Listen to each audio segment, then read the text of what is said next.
எல்லோருக்கும் வணக்கம். ஷேர் மார்க்கெட்டில் வர்ற லாஸை விட கொடுமையானது எது தெரியுங்களா நண்பர்களே? கையில் இருக்கிற வேலை போகிறது தான். ஏன்னா மாதமான சம்பளம் வந்துடும் அப்படின்ற ஒரு நம்பிக்கை இருக்கக்கூடிய சமயத்தில் திடீர்னு வேலை போச்சு அப்படின்னா எவ்வளவு கஷ்டமாக இருக்கும். சட்டை கிழிஞ்சிடுச்சு தைச்சிடலாம், ஆனால் நெஞ்சு கிழிச்சே எப்படி தைக்கிறது அப்படின்ற மாதிரி எவ்வளவு பேர்த்துக்கு வேலை வாய்ப்பு போகுது பாருங்க நண்பர்களே. 14,000 ஜாபெல்லாம் உலகளவில் வந்து ஆர்டிஃபிஷியல் இன்டெலிஜென்ஸ்னால வேலை போகுது அப்படின்ற தகவல்கள் வந்துக்கிட்டு இருக்கு அமேசானில். மறுபடியும் ஒன்று மனசில் நினச்சிக்கங்க, உங்கள்கிட்ட சம்பளமே கிடைக்கல அப்படின்னாலும் ஒரு வருஷத்துக்காவது உங்களுக்கு தேவையான இஎம்ஐ கட்டுறதுக்கு, வீட்டு வாடகை கட்டுறதுக்கு மற்றும் என்னென்ன செலவு வருதோ அத்தனை செலவுக்கும் நீங்கள் பேங்க்கில் ஏதாவது ஒரு எமர்ஜென்சி ஃபண்டு அப்படின்ற மாதிரி வச்சுருந்தீங்கன்னா தான் இது போன்ற பிரச்சனைகள்லேருந்து சமாளிக்க முடியும். எல்லாமே இப்படி தான் ஜெயிச்சு வர முடியும். டக்குன்னு ஒரே நாளில் வேலை தேடுறது கஷ்டம். அதே மாதிரி ஸ்டாக் மார்க்கெட்லேயும் நம்மளுக்கு ஒரே நாளில் லாபம் வராது. திடீர்னு இறங்கி போயிடுவான். அப்புறம் அவனை ஏவரேஜ் பண்ணி ஏதாவது ஒரு ஸ்ட்ராட்டஜியை போட்டு அப்புறம் அவனை மேனேஜ் பண்ணி லாபத்துக்கு கொண்டு வர மாதிரி தான்.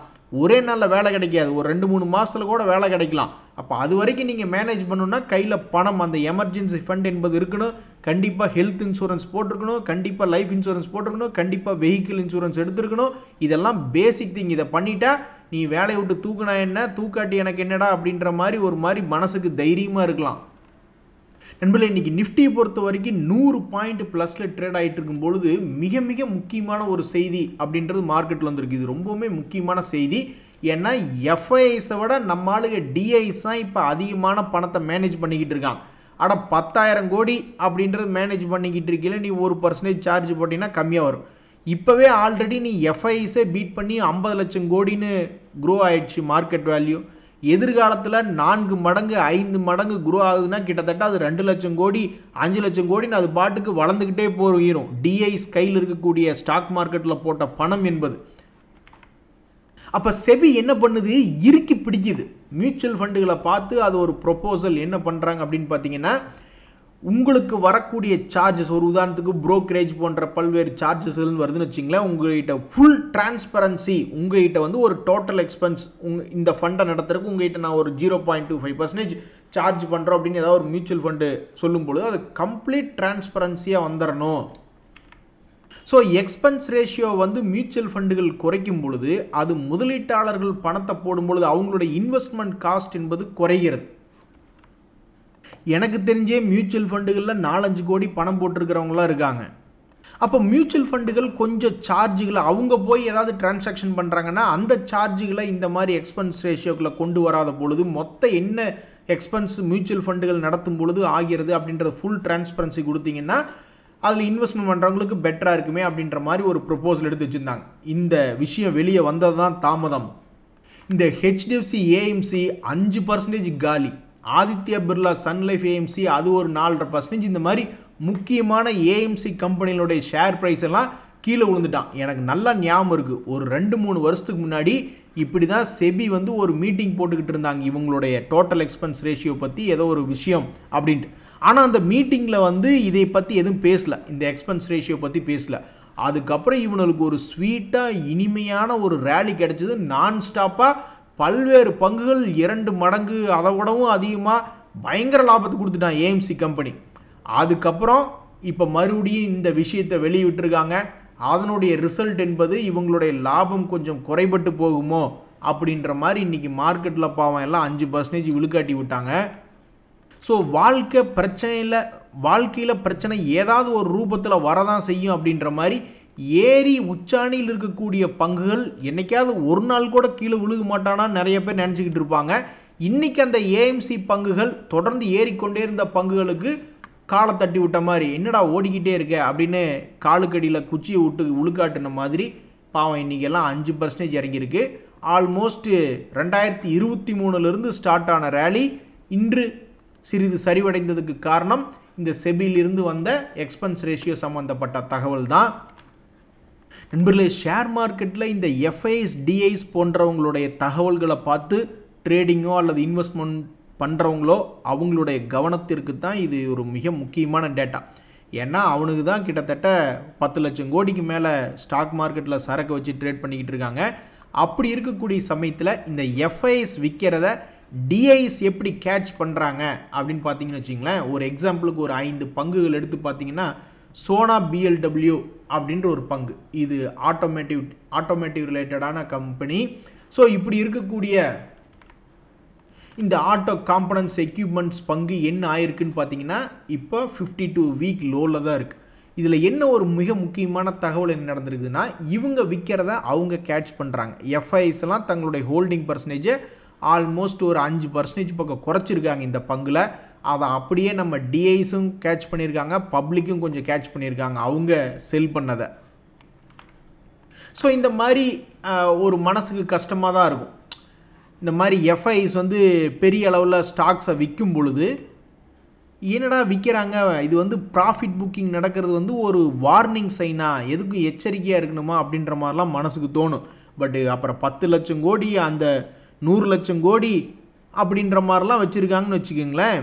அப்போ அவங்க ஏதாவது ஒன்று விற்று வாங்கினாங்கன்னா அப்புறம் பெரிய அளவுக்கு தான் விற்று வாங்குவாங்க. ஸோ ஏதோ ஒரு டிரான்சாக்ஷன்ஸ் நடக்க தான் செய்யும். இது பயப்படும்படியானதா அப்படின்னா அந்த பங்கு சரிஞ்சு கீழே கிடக்கும் பொழுது இப்படி நடக்கிறது கொஞ்சம் மனசுக்கு கஷ்டமாக தான் இருக்கும். ஏன்னா அந்த ஆளுக விற்றுட்டு இவங்க போய் வாங்குறாங்கன்னா அவன் விற்றுட்டு போயிட்டானா அப்படின்ற மாதிரி மனசுக்கு தோணும். இதுவே மேலே உச்சத்தில் நடந்திருந்தா கூட மனசுக்கு பெருசாக கஷ்டம் இருந்திருக்காது. இன்னொரு மிக முக்கியமான தகவல், எடில்வைஸ் ஃபினான்ஷியல் சர்வீசஸ் அப்படின்ற பங்கு மிகப்பெரிய அளவில் மேல் நோக்கி ஏறி வந்த பங்கு. 40 ரூபா எங்கே, 120 ரூபா எங்கே, அப்படி வந்த பங்கு ஒரு வருஷமாக பெரிய மூவ்மெண்ட் இல்லை. மேலே உச்சத்தில் இருக்கும்போது இந்த பங்குலையுமே என்ன பண்ணியிருக்காங்க அப்படின்னு பார்த்தோம்னா, எஃப்ஐஸ் தங்களுடைய ஹோல்டிங் பர்சன்டேஜ் ஆல்மோஸ்ட் 5% குறைச்சிருக்காங்க. அதை அப்சர்வ் பண்ணது நம்ம பப்ளிக்கும் டிஐஸும் தான். எஃப்ஐஸ் நம்மகிட்டிருந்து வாங்கி உதவி செஞ்சு மேலே ஏற்றி விடப்பட்ட பங்குகளும் இருக்குது. ஆனால் அதே சமயம் இப்போ இந்த இந்தியன் எனர்ஜி எக்ஸ்சேஞ்ச் அப்படின்ற பங்கு எடுத்து பார்த்தோம்னா அதுலேயுமே வந்து பார்த்திங்கன்னா எஃப்ஐஸ் தங்களுடைய ஹோல்டிங் பர்சன்டேஜ் அதுலேயும் ஒரு 5% பக்கம் குறைச்சிருக்காங்க. அதில் மிக முக்கியமான காரணமாக பார்த்தீங்க, இங்கே பார்த்தீங்களா எவ்வளோ பெரிய வேல்யூ நடந்திருக்கு அப்படின்னா அவனுக்கு விற்று விட்டுட்டாங்க. அப்படி இந்த இடத்துல வந்து அந்த வேல்யூ நடந்திருக்குன்னா அந்த இடத்துல விற்று விட்டுட்டாங்க அப்படின்ற மாதிரியான ஒரு அர்த்தம் தான். ஸோ ஐஎக்ஸ் அப்படின்ற பங்கை பொறுத்த வரைக்கும் அதுலேயுமே வந்து எஃப்ஐஎஸ்னுடைய ஹோல்டிங் பர்சன்டேஜ் என்பது குறைஞ்சிருக்கு. அதே மாதிரி கேம்ப்ஸ் அப்படின்ற பங்கு, நீயாவது கொஞ்சம் பாதுகாப்பாக இருந்திருப்பியாயா அப்படின்ற மாதிரி நம்ம போய் எடுத்து பார்க்குறோம். அவங்ககிட்டையும் ஒரு 5% கும்பா எஃப்ஐஎஸ் விற்று விட்டுருக்காங்க. அதை அப்சர்வ் பண்ணது நம்ம 2 பேர் தான், டிஐஸும் பப்ளிக்கும் தான். நண்பர்களே, எனக்கு ஒரு சந்தேகம். சமீபத்தில் பார்த்தீங்கன்னா இந்த டீத், அதாவது பல் டாக்டர், டென்டிஸ்டிலாம் போனோம்னா முதல்ல வாங்கின சார்ஜை விட 10 மடங்கு to 50 மடங்கு அதிகமாக வாங்கிட்டு இருக்காங்க. எனக்கு தெரிஞ்சு 2002 வெறும் 500 ரூபாய்க்கு பல் அடைச்சிக்கிட்டு இருந்தவங்க இப்போ ஆல்மோஸ்ட் 5000 50,000 வரைக்கெல்லாம் கூட பல் அடைக்கிறதுக்கு அது சர்வீஸை பொறுத்து சார்ஜ் மாறுது. அப்படிங்கும் பொழுது இந்த கோல்கேட் பல் விளக்குற பேஸ்ட்டுக்கு மட்டும் ஏன் விலை பெருசாக ஏறலை அப்படின்ற ஒரு சந்தேகம் இருந்துக்கிட்டே இருக்குது. ஸோ அந்த வகையில் இந்த கோல்கேட் பால்மோலிவ் அப்படின்ற பங்கு தற்போது 52 வீக் லோவில் விழுந்து தான் கிடக்குது. ஒருவேளை பேஸ்ட்டினுடைய விலை ஏற்றுனா யாரும் பல் விளக்க மாட்டாங்க அப்படின்ற மாதிரி இதா என்னன்றது தெரில. எது எப்படியோ இதுலேயும் எஃப்ஐஎஸ்னுடைய ஹோல்டிங் பர்சன்டேஜ் என்பது குறைஞ்சி தான் இருக்குது. ஸோ இப்போ பார்த்துருக்கக்கூடிய பெரும்பாலான பங்குகளை ப்ராஃபிட் புக்கிங் எஃப்ஐஎஸ் விற்கும் பொழுது அந்த பங்குகள் நிறைய பங்குகள் கீழே 52 வீக் லோவில் தான் கிடக்கு. அதுக்குன்னு தம்பிகளாக தயவுசெய்து விற்காதீங்கப்பா அப்படின்னு அவங்க கைகளை பிடிச்சி நம்ம தடுக்கவும் முடியாது. அதனால தான் அன்றைக்கி ஒரு சப்ஸ்கிரைபர் சொல்லிட்டு இருந்தார், தியாகி இந்த எஃப்ஐஎஸ் இருக்கக்கூடிய ஸ்டாக்ஸை வச்சுருந்தா தானே அவன் விற்கும் போதெல்லாம் டார்ச்சராக இருக்குது, எஃப்ஐஎஸே இல்லாத ஸ்டாக்கு தான் என்றைக்கும் கான்சென்ட்ரேட் பண்ணணும் அப்படின்ற மாதிரி சொல்லிட்டு இருந்தாப்புல. ஸோ அவருடைய எக்ஸ்பீரியன்ஸை பொறுத்து அடுத்து வர வீடியோக்களில் எஃப்ஐஎஸே இல்லாத ஒரு பங்கு ஆனால் முக்கியமான இண்டெக்ஸுகளில் நிஃப்டி 50 இண்டெக்ஸ்லேயோ அல்லது நிஃப்டி நெக்ஸ்ட் 50லையோ அல்லது நிஃப்டி மிட் கேப்லேயோ நிஃப்டி ஸ்மால் கேப்லேயோ, அதாவது நிஃப்டி டோட்டல் மார்க்கெட் இண்டெக்ஸில் எஃப்ஐஸே இல்லாத பங்குகள் ஏதாவது இருக்கா, அவனுங்கெல்லாம் இப்போ என்ன பண்ணிக்கிட்டு இருக்கானுங்க அப்படின்றத ஒன்று எடுத்து பார்ப்போம். ரொம்ப சுவாரஸ்யமாக இருக்கும்.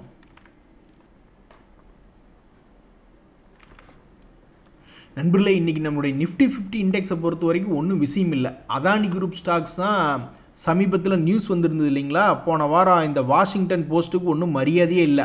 வாஷிங்டன் போஸ்ட்டு போட்டால் உடனே அதானி குரூப்புகள் அப்படியே சிதைந்து போகணுமா அப்படின்ற மாதிரி மார்க்கெட்டில் கேள்வி கேட்டாங்க போல். ஏன்னா அவன் ஒரே நியூஸை திருப்பி போட்டிருந்தா எத்தனை தடவை அதை வச்சு என்ன பண்ண முடியும். இப்போ திடீர்னு ஒரு ருக்மணி அப்படின்ற ஒரு நடிகை தமிழில் நடிக்க வர்றாங்க அப்படின்னா அது ஒரு புது செய்தி. அப்புறம் தொடர்ந்து இங்கேயே நடிச்சுக்கிட்டே இருக்காங்கன்னா அது ஒரு செய்தியில் ஒன்றும் எஃபெக்ட் இல்லை அப்படின்ற மாதிரி இந்த அதானி போர்ட்ஸ் போன்ற பங்குகளுக்கு நெகட்டிவ் நியூஸ் போன வாரம் ஞாயிற்றுக்கிழமை வெளியிட்டிருந்தாங்க. அதில் இன்னும் பெருசாக மூவ்மெண்ட் இல்லை. இன்றைக்கி டாப் கெய்னரில் 2 பேர் அதானி குரூப் ஸ்டாக்ஸ் தான் நிஃப்டி 50 இண்டெக்ஸில் ட்ரேட் ஆகிட்டு இருக்கு. மற்றபடி 10 பைசாக்கு இன்றைக்கி நிஃப்டி 50 ஸ்டாக்கில் நியூஸே இல்லை. இறங்கினதும் பெருசாக இறங்கல, ஏறினவனும் எவனும் பெருசாக ஏறல. ஸோ நிஃப்டி நெக்ஸ்ட் 50 இண்டெக்ஸை பொறுத்த வரைக்கும் இந்த குவார்ட்டர்னுடைய ரிசல்ட் சீசனில் அதானி குரூப்புக்கு எந்திரிச்சு ஆடிக்கிட்டு இருக்காங்க. அந்த நியூஸ் வரும்பொழுதே நிறைய பேர் மைண்டில் ஃபிக்ஸ் ஆகிட்டாங்க, சரி அதானி குரூப்பில் என்னத்தையும் ஒன்று பண்ண போகிறானுங்க அப்படின்ற மாதிரி. ஸோ இன்று புதன்கிழமை இன்றைக்கி கூட ஒரு கறி விருந்து இருக்குது. அப்படி ஒரு கறி விருந்து இருக்கக்கூடிய நாள் புதன்கிழமை நாளில் வந்து அந்த நியூஸ்க்கு அப்புறம் பார்த்தோம்னா அதானி குரூப்புகளில் சில பங்குகளில் 10% ரிசல்ட் சீசனையும் ஒரு காரணமாக வச்சுக்கிட்டு அதானி ஹீரோயின்லாம் வந்து இன்றைக்கி நிஃப்டி நெக்ஸ்ட் 50 இண்டெக்ஸில் 10% ஏற்றி விட்டாங்க. ஐஓசி பார்த்தீங்களா நண்பர்களே, 4% ஏறி இருக்கா. நேற்று தான் ஒரு நண்பர் சொல்லிட்டு இருந்தார், நேற்று தாங்க இந்த ஐஓசியை விற்றேன் அப்படின்னு நேற்று ராத்திரி கமெண்ட் போட்டிருந்தாரு. இன்றைக்கி ஐஓசி 4% மட்டும் ஏறினதை பார்த்தாருன்னா கண்டிப்பாக இன்றைக்கி ஒரு மாதிரி மனசு விக்ஸ் ஆயிடுவார். அதே சமயம் நிஃப்டி நெக்ஸ்ட் 50 இண்டெக்ஸில் பெருசாக இறங்கின பங்குகள்லாம் யாரும் இல்லை. ஸோ நிஃப்டி நெக்ஸ்ட் 50 இண்டெக்ஸில் இன்றைக்கு ஒரே ஒரு பங்கு மேல் நோக்கி ஏறினதில் ஒரு விஷயம் என்ன அப்படின்னு பார்த்தீங்கன்னா, கிட்டத்தட்ட 1.5 வருஷமாகவே ஷேர் ஹோல்டர்களுக்கு மிகவும் மன வருத்தத்தை தந்து கொண்டிருந்த இந்த அதானி கிரீன் எனர்ஜி அப்படின்ற பங்கு 1.5 வருஷம் கழிச்சு, என்னப்பா உன்னால் எந்திரிச்சு நிற்கவே முடியாதா அப்படின்று இருந்து கொண்ட நேரத்திலே இந்த பங்கு இந்த வருஷத்தில் 1.5 வருஷம் கழிச்சு 2 முறை 21 days மூவிங் ஆவரேஜை தாண்டியிருக்கு. அதில் இன்னைக்கு 2வது முறை. இதுக்கப்புறம் இந்த பங்கு என்ன ஆக போகிறது அப்படின்றது தெரியல. ஸோ நிஃப்டி நெக்ஸ்ட் 50 இண்டெக்ஸை பொறுத்த வரைக்கும் ஒரே ஒரு முக்கியமான செய்தி என்னென்னா, இந்த அதானி கிரீன் அப்படின்ற பங்கு 200 days மூவிங் ஆவரேஜ் பக்கத்தில் வந்து இந்த Q2 ரிசல்ட் அப்படின்ற தகவல்கள்னாலையும் அந்த வாஷிங்டன் போஸ்ட்டுக்காரங்களுடைய உதவினாலையும் ட்ரேட் ஆகிக்கிட்டு இருக்குது. நண்பர்களே, மிட் கேப் இண்டெக்ஸை பொறுத்த வரைக்கும் செயில் இந்த மெட்டல் செக்டரில் சைலண்ட் கெய்னரு. நண்பர்களே, நம்ம இது என்னத்தை சொன்னாங்க, அமெரிக்காவில் வந்து டேரிஃப் போடுறாங்க, அதனால் கமாடிட்டி ரிலேட்டடான ஸ்டீல் ரிலேட்டடான பங்குகளுக்கெல்லாம் பிரச்சனை, ஃபார்மா ரிலேட்டடான பங்குகளுக்கெல்லாம் பிரச்சனை அப்படின்ற மாதிரி சொல்லிட்டு இருந்தாங்க. அந்த ட்ரம்ப் அவர்களுடைய வாயில் விழுந்ததுக்கு அப்புறம் தான் பெருசாக மூவ் ஆகாத இந்த செயில் அப்படின்ற ஷேர் ப்ரைஸை கொண்டு இங்கே பார்த்தீங்களா, பெருசாக மூவ் ஆகாமல் அவன் சரிஞ்சு வந்தது மட்டும் இல்லை, கொஞ்சம் கூட நகராமையே இருந்தான். கடைசியில் ட்ரம்ப் அவர்களுடைய வாயில் சொல்லடி பட்டதுக்கப்புறம் தான் 100 ரூபாயிலிருந்து 140 ரூபாயா வந்து இன்னைக்கு ஆல்மோஸ்ட் ஒரு டாப் கெய்னராக நிஃப்டி மிட் கேப் இண்டெக்ஸில் ட்ரேட் ஆகிட்டு இருக்கு. ஏடிஜிஎல் அப்படின்ற பங்குமே இன்னைக்கு அந்த ஒரு மாதிரி குரூப் சென்டிமெண்ட்டாக போச்சு போல இன்னைக்கு அதானி குரூப். ஸோ அது வந்து செகண்ட் டாப் கெய்னராக ட்ரேட் ஆகிக்கிட்டு இருக்கு. ஓ, நீங்கள் எல்லாம் மிட் கேப்பில் தான் இருக்கீங்களாயா அப்படின்ற மாதிரி ஒரே குரூப்பாக இந்த ஹெச்டிஎஃப்சி, ஏஎம்சி, நேம் இந்தியா, அதாகப்பட்ட இந்த நிப்பான் லைஃப் இந்தியா, ஏஎம்சி, அது ஒரு 5% இன்றைக்கி காலி. இதனுடைய செய்தி தான் நம்ம ஃபஸ்ட்டு ஸ்லைட்லேயே பார்த்தோமே. செபி வந்து மியூச்சுவல் ஃபண்டுகளினுடைய ஃபீஸ் ரிலேட்டடாக பேசியிருக்காங்க. அந்த ஒரு பயத்திலேயே அவங்களுடைய லாப சதவீதம் குறைஞ்சி போயிடுமோ அப்படின்ற ஒரு எண்ணத்தில் பாவம் கீழே சரிவடைஞ்சிட்டாங்க.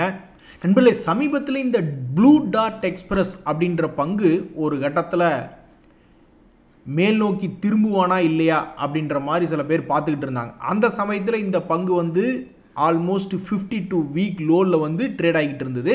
ஸோ சில மாதங்கள் கழித்து பார்க்கும்போது இவன் மேலே போவானா கீழே போவானா அப்படின்னு பார்த்துக்கிட்டு இருந்தான். இன்றைக்கி ஒரே நாளில் ஏதோ ஒரு காரணத்தினால அந்த பங்கு 200 days மூவிங் ஆவரேஜை அப்படியே ஜம்ப் பண்ணி தொட்டிருக்கான்.